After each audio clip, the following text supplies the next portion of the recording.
Hello বন্ধুরা, তোমরা কেমন আছো? আশা করি সবাই ভালো আছো। আমার বার্ডস লাভার ইউটিউব চ্যানেলের পক্ষ থেকে তোমাদের সবাইকে আমি শুভেচ্ছা জানাই। দেখো, সন্ধেবেলা এসে গেছি খাঁচার ভেতর।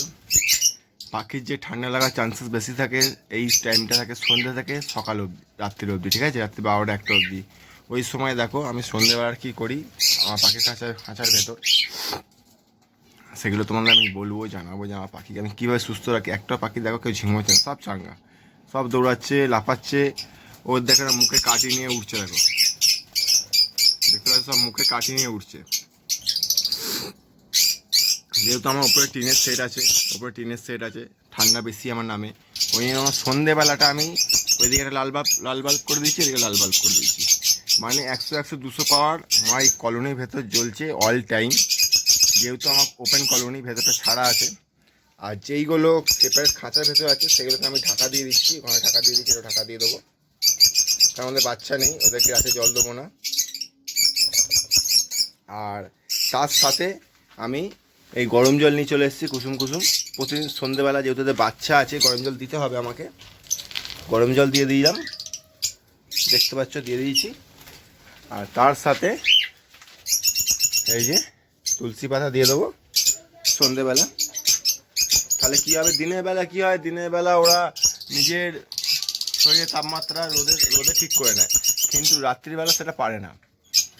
রাত্রিবেলা রৌদ্র ওঠে না, রাত্রিবেলা শরীর গরম রাখার জন্য লাল বাল্ব জ্বালতে হয়, সেই জন্য জেলে রেখেছি। আর নিজের শরীরে যতটা দরকার তাপমাত্রা অতটা ওরা করে নেবে।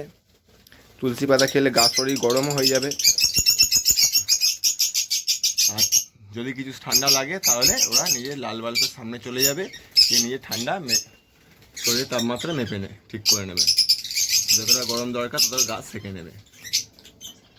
কিছুই নয়, রাত্রিবেলা আমি সন্ধ্যে পথে লাল বাল্ব জ্বেলে দিচ্ছি। 12টা 1টার সময় যখন ঘুমোতে যাচ্ছি তখন আমি নিমিয়ে দিচ্ছি। এতে কোনো অসুবিধা নেই।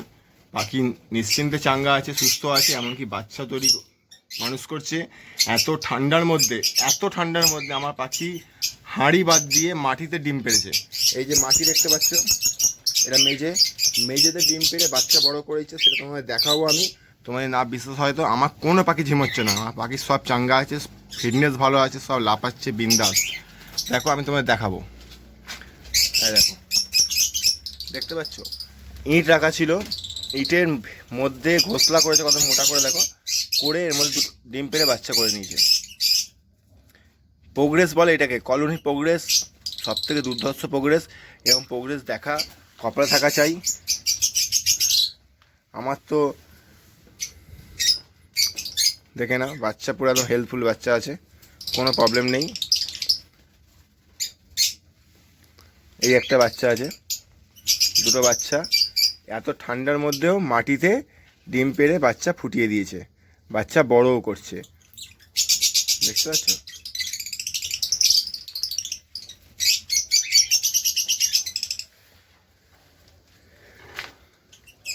তো তোমরাও এরকম যত্ন করো, অসুবিধা নেই। আমি তো প্রতিদিন রাত্রিবেলা এটাই করি, সন্ধ্যে থেকে রাত অবধি লাইট জ্বেলে রাখি। আর আমার পাখি কোনো প্রবলেম নেই, পাখি ফিটনেস ঠিক আছে, পাখি খাওয়া দাওয়া ঠিক আছে, পাখি নিজের মতো খাচ্ছে, বাচ্চা মানুষ করছে। চলো, আর যদি পাখি ঝিমিয়ে থাকে অবশ্যই কুসুম গরম জলে তোমরা মেরিকুইন মেশাবে, 3-4 দিন দেবে, পাখি ঠিক হয়ে যাবে। আর লাল বাল্ব অবশ্যই জ্বালবে, এতে কী হয়, কলোনির ভেতরে অনেক হিট হয়, পাখি ভালো থাকে। তাহলে আজকের মতো ভিডিওটা এইটুকুনি। যদি ভালো লাগে অবশ্যই লাইক, শেয়ার, সাবস্ক্রাইব করবে। ততক্ষণের জন্যে গুড বাই, সবাই ভালো থাকো, সুস্থ থাকো।